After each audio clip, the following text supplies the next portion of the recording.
right, go for it. Hell no, bitch. Haggai chapter 1, verse 6. Hold on, wait a minute, real quick. Real quick. Now, this is a damn shame. Now, we're trying to promote life, and people will come down here, they walk all the way across the street, go down that way, and go down that way, just so they won't have to walk right here and pass in front of us, man. So you basically, you want to stay on death row by walking all the way around, so you don't want to have to walk in the midst of this, man. No, brother, I always say, he that have ears, let him hear. They still got ears, so though they walking down the street, they still hearing the judgment that's coming to this place. If they against it in their mind, they getting cut, because this word is powerful, man. Sharper than two-edged sword. Alright, and like the brother said, they'll walk here first and then walk around, man. Yeah, man, so basically, that's the spirit that they had that Isaiah was dealing with. Well, all the prophets really dealt with it, but Isaiah spoke on it briefly, and the brother about to bring that out real quick. Because they don't want us to hear, they don't want to hear the truth. They want to hear sweet lies, man, versus the harsh truth, harsh reality. All right, so when you're in a dream state, you're living in a fairy tale, fantasy land, right? So that's what our people walk around doing. They're still asleep, they're dead, all right, and they think that they're living. They're actually zombies, zombified. All right, this is the book of Isaiah, chapter 30. I'm gonna start at. This is what people are saying in their spiritual grave. All right, this is the book of Isaiah, chapter 30, verse 8. Now go write it before them in a table and note it in a book. Take it that it may be for them for the time to come forever and ever. He said, go to write it on the table and put it in a book. That book that it was put in was the scriptures, right? And we also make notes now when we come out here on these highways and byways and take verses from these scriptures to promote the life, all right? To do the same thing that the Lord told us to do. That's what he was telling Isaiah. All right. This is verse 9. That this is a rebellious people, lying children. Rebellious people, lying children. So they don't want to come into the ways of righteousness. They want to stick to the ways of the so-called white man, which is the devil. But the Negroes, Latinos, and Native Americans are the Israelites of the Holy Bible. If you don't get out of the congregation of the dead, you're going to reap a physical death by pain. All right? Children that will not hear the law of the Lord, which say to the seers, see not, and to the prophets, prophesy not unto us right things, speak unto us smooth things, prophesy deceit. So they rather remain in the congregation of the dead. Why? Because once you start coming into the truth, what is the first thing you have to do? You have to totally examine it yourself. So our people like to make their own philosophy and their own form of righteousness, right? Because they want to change the order of the Most High, but they don't want to change themselves. Right. But the Most High ain't going to change. Right. Any questions, man? Or just curious what you guys are up to. That's it.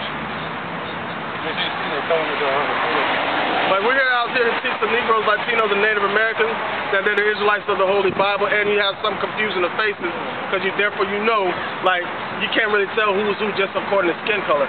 So we judge it according to spirit. And just so happen the topic of the lesson that we're going into is spiritual death. All right, so all the lies and deceit that were thrown out in the world, right? Like you have Christianity, you have Islam, you have people that are agnostic that feel like as long as you're a good person, then you can make it to heaven or wherever the case may be. But what classifies them as being a good person? How can we classify what good and evil is, or life and death in a spiritual sense? All right, and so basically we have to go according to the word of the Most High from which was spoken from the very beginning. About genetics. Well, genetics, the bloodline of these 12 tribes, all right, those make up the children of Israel, and also, but you have 2/3 of our people that are not falling behind righteousness right now, So just because their genetics is there, they're going to have to be destroyed on this side, and then they're going to be born into the kingdom and born into righteousness. So right now, they're not able the spirit of life is not able to enter within them because they turn it away, and they rather remain in the congregation of the dead by falling behind vain lies and deceit. All right, it is a deceitful thing that when the Bible describes our Messiah as looking as a so-called black man with white woolly hair, skin of bronze that has been sourced in the furnace that's darker than I am.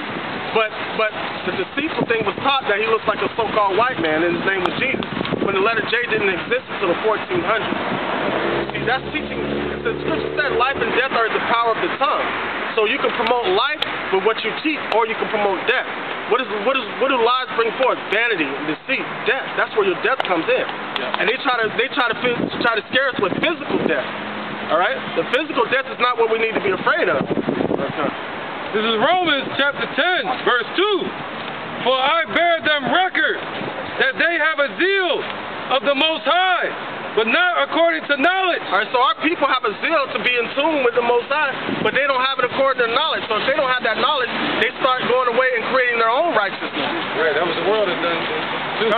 They follow behind the world. They follow behind the world, exactly. Verse 3, for they being ignorant of the Most High's righteousness, going about to establish their own righteousness. Oh, boom, because it said, Most High said he did not create death. The actual death is separation from him.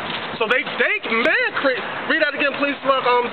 For they being ignorant of the Most High's righteousness, they being ignorant of life, and going about to establish their own righteousness, and that's how death and sin came into the world, have not submitted themselves unto the righteousness of Yahweh. And that's just it. That's what we have to submit ourselves to. We got to get out of the way of the faction of man, what man created, and go back to where it all began in the beginning, from Yahweh. And that's his name. Yahweh means he exists. His son's name is Yahushua. Those are the true names that gives us salvation. All right. Romans 10 and 13. For whosoever shall call upon the name of the Lord shall be saved. Boom, that's just it. Keep going. How then shall they call on him in whom they have not believed? And how shall they believe in him of whom they have not heard? And how shall they hear without a preacher? And how shall they preach except they be sent? I started at the beginning of that one again. With the UFOs. Yeah, we gotta move. We move on. All right. Say again. The UFOs. Yeah. Well, the UFOs are the chariots of the Most High, man. Spoken of in Zechariah and also spoken of in Ezekiel. That's going to be our salvation. Y'all want to bring out some more? Zechariah chapter 5, verse 1. Thanks, guys. All right. Those are what they call UFOs, man, are the chariots of fire. That's how we're going to be delivered out of here, man. Those are angels that live in there, man. You ever heard the song Swing Little Sweet Chariot, coming forth to carry me home?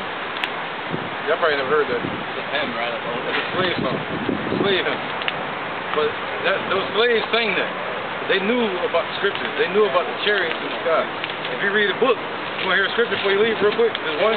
It's in the Bible. They talk about these flying in the sky before airplanes was on the scene. Zechariah chapter 5, verse 1. Right. Then I turned and lift up mine eyes and looked. Behold, a flying robe. When you hear them mention UFOs, unidentified flying objects, meaning they can't identify it. So when you see those on TV real soon, they're gonna have some that look like a pillar, and they're gonna have some that look like a disc. They call them the clouds of heaven in the Bible. All right, go ahead. And he said unto me, what seest thou? So he looked up into the sky, he saw a flying robe. Something flying. Go ahead. And I answered, I see a flying robe, the length thereof is 20 cubits, the breadth thereof 10 cubits. That's about as big as a football field. All right, go ahead, bro. This is Revelation, chapter 1, verse 7. Yep. It says, behold, he come with clouds. See, when the Lord shows up, when the Messiah returns, which he is a black man according to the King James Bible and according to history. You know, he's a so-called Negro from the tribe of Judah. When he returns, he's going to return with clouds of heaven, thousands and thousands of them, to go to war with these world's armies. In the midst of World War III. It's breaking out right now. All right, go ahead. Every eye should see him. So every eye going to see him. You're going to remember what we told y'all. All right, go ahead. And they also which pierced him. So the people that pierced Yahushua on the cross, that's his true name, Yahushua. The ones that stabbed him in his rib, a lot of them was our own people. So the so-called Negroes and the so-called white man are going to see the Lord when he returns. He pissed off, a big black man. And this is how he looks. He looks like that in heaven, according to the Bible. Go ahead. It says, and all the kindred of the earth should wail because of him. All right, you got one more? Even so, Amen. Ezekiel, one more. Go ahead. Ezekiel, you got one? I got one. You do. I got one. Ezekiel 1. Somebody bring it out. All right, this is Ezekiel chapter 1, verse 16. The appearance of the wheels and their work was like unto the color of a barrel. This is Ezekiel 1, verse 2.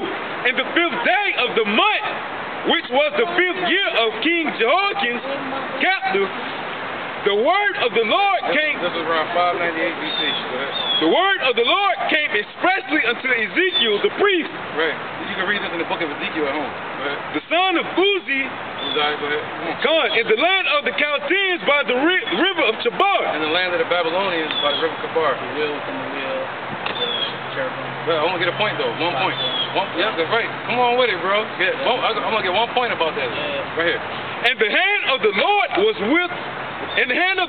there upon him, and I looked, and behold, a whirlwind came out of the north. So that was the point. You know the rest. He said, I looked, and behold, a whirlwind came out of the north from the sky. Same thing we read in Zechariah, where it said the pillar. He looked up and saw a roll, a flying roll. Brother read it, clouds of heaven. We just skipped through them fast if you know y'all gotta go. But it's all throughout the Bible. We keep going. No, I appreciate that. You know? One more. This is Isaiah. Yeah, the website. Sorry, brother. Read that while This is Isaiah chapter 66, verse 15. It says, for behold, the Lord Yahweh shall come with fire and with his chariots like a whirlwind to render his anger with fury and his rebuke with flames of fire. Right, so this is when he show up, this is how it's going to look. They ain't going to literally be doing that, you know, because you're going to have some of our people that look like that. You know, so-called white man. Some people look like Africans. Some of our people look like Chinese. We got some brothers that teach what we teach, and they're in the Philippines. You know what I'm saying? So, you know, this is that so-called white man. Literally, if they are of that Caucasian race, then that's going to be them, the Chinese, the Africans, and the Arabs. They're going to be slaves. And 2/3 of our people are going to perish in World War III. Hey, man. Let me say some people too. You know about that, right?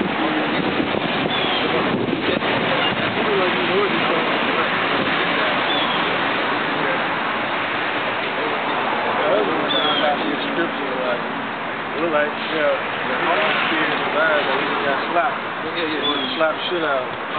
Right to left. That's why, that's why he looking like that. He like, damn it. That's the one of the feelings. Yeah, they don't. He might want to flip his tank.